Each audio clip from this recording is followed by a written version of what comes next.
Addressing a shortage of EMS workers has become a top priority across the country. Here in the Tri-States, Blessing Health has now announced it is accepting applications for its next paramedic program session. To apply for the program, you must already be EMT certified with a strong preference for experience in the field. The program helps prepare students to take the National Registry Examination for paramedics and earn a license. Blessing EMS Education Coordinator Derek Wells says addressing the shortage is a large concern, but he says the bigger goal is to make sure there are people in the community who can provide care in an emergency, whether they're on the clock or not.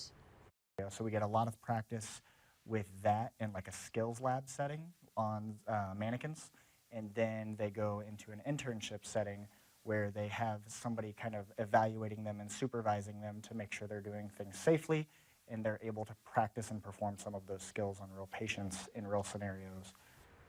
Applications are now open. They close on June 1st. This next session will begin the first week of August.